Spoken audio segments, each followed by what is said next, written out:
E aí, sabe aquela lógica de objeto que, quando a gente vê, virou um monstro de complexidade? Hoje, a gente vai domar essa fera. Vamos fazer uma jornada bem legal, sair de um diagrama UML super claro e chegar num código limpo, robusto e, por que não, elegante. Olha, quem desenvolve software com certeza já passou por isso, né? A gente tem um objeto e o jeito que ele se comporta muda completamente dependendo do que já aconteceu com ele. Aí vem uma regra de negócio nova, depois outra, e de repente, a lógica vira um verdadeiro emaranhado. Um nó cego que ninguém mais quer nem chegar perto. E o resultado na prática, muitas vezes é isso aqui. Um ninho de if dentro de outro if que vira um else if, é o famoso código espaguete. É horrível de ler, dá um trabalho danado para dar manutenção e, sério, tentar adicionar uma funcionalidade nova aí é praticamente pedir para criar um bug. Beleza, mas como a gente sai dessa cilada? O nosso caminho hoje vai ser bem direto. A gente vai entender o problema do estado, aprender a pensar com máquinas de estado, visualizar tudo com o ML, ver um exemplo prático, traduzir isso para código e fechar com umas dicas de ouro. Vamos nessa? Então, vamos começar pelo começo. O grande X da questão é esse: gerenciar objetos que precisam mudar de comportamento com base no seu próprio histórico. Cada nova interação pode complicar tudo, e essa complexidade cresce de forma exponencial. A gente precisa de uma estratégia bem melhor do que só ficar empilhando if e else. E essa estratégia melhor é, na verdade, uma mudança de perspectiva. É começar a enxergar o ciclo de vida de um objeto como uma máquina de estados. Pensa nisso. É um modelo mental super poderoso que basicamente desenha todos os caminhos possíveis que um objeto pode seguir durante a sua existência. Ok, vamos definir as peças desse quebra-cabeça. Primeiro, o que é um estado? Pensa nele como uma foto do objeto num determinado momento. É uma condição estável. O objeto pode estar ali parado, esperando algo acontecer, ou então executando uma atividade. Por exemplo, um pedido pode estar no estado aguardando pagamento ou no estado em processamento. Certo. E o que faz o objeto sair dessa foto, desse estado? É o evento. O evento é o gatilho, é o que chuta a bola para frente. E pode ser qualquer coisa mesmo.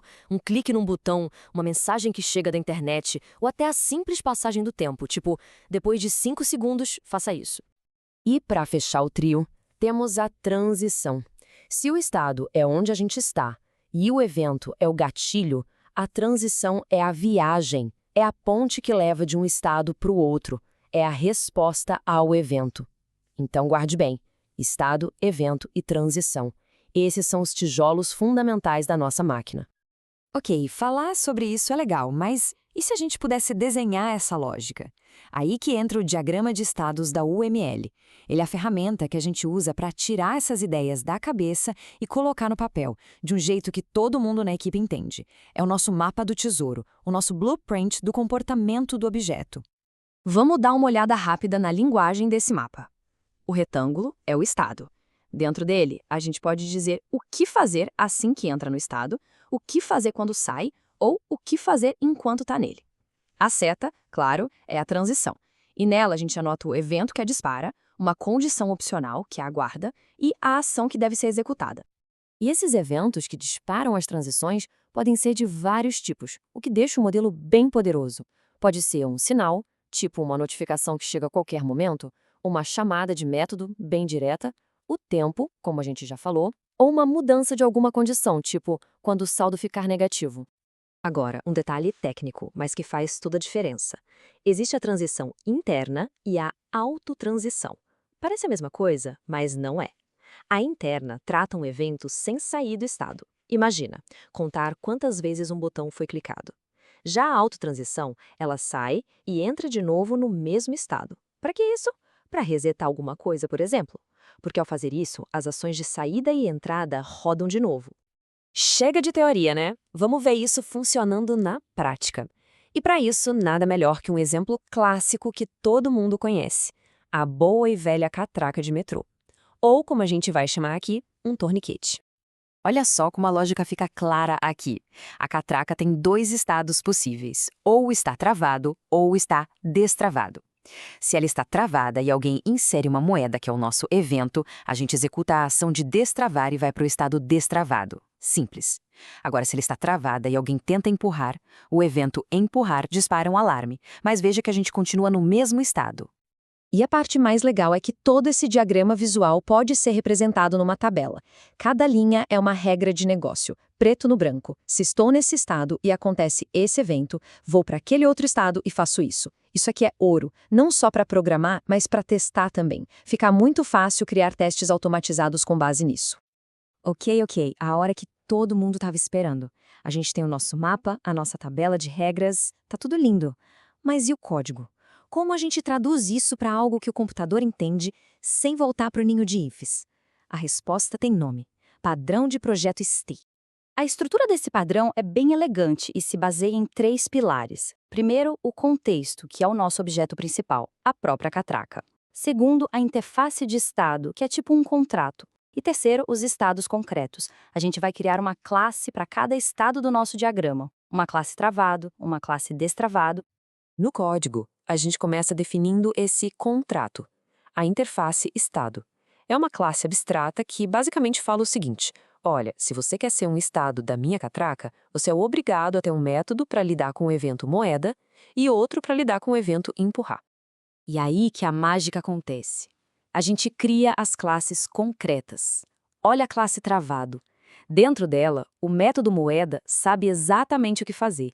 Ele avisa a catraca para mudar seu estado para destravado. Já na classe destravado, o método empurrar faz o contrário. Percebe? A lógica de cada estado fica totalmente isolada, cada um no seu quadrado. Acabou a bagunça. E para fechar, a classe principal, o torniquete, o nosso contexto. Dá uma olhada em como esse código é limpo. Cadê os ifs? Não tem. A única responsabilidade dela é guardar qual é o estado atual. Quando alguém chama o método moeda na catraca, ela simplesmente fala: estado atual, se vira aí com essa moeda e delega a responsabilidade. Beleza, a gente viu a teoria, o exemplo e o código. Agora, para fechar com chave de ouro, vamos ver umas dicas rápidas de boas práticas, tanto na hora de desenhar o diagrama quanto na hora de escrever o código. Na hora de modelar, a dica é: seja claro. Dê nome aos estados com substantivos, tipo processando. E para os eventos, use verbos: confirmar, cancelar. Fica muito mais fácil de ler. E claro, sempre defina qual é o estado inicial, o ponto de partida de tudo. E evite nomes genéricos, seja específico. E na hora de programar, primeiro, use o padrão state quando a coisa for complexa. Se for algo muito simples, talvez um enum com um match já resolva. Outra dica de ouro: coloque logs nas transições. Isso salva vidas na hora de debugar. E por último, pense no que fazer quando um evento que não deveria acontecer acontece. É melhor tratar esse erro do que simplesmente ignorar. Então, o resumo da ópera é este. A gente pegou aquele código cheio de ifs, todo confuso, e transformou numa arquitetura limpa, fácil de estender e de testar. E tudo isso guiado por um simples desenho. Agora, a reflexão que fica é: qual é aquele objeto complexo lá no projeto que está só esperando para virar uma máquina de estados e ter sua lógica finalmente organizada?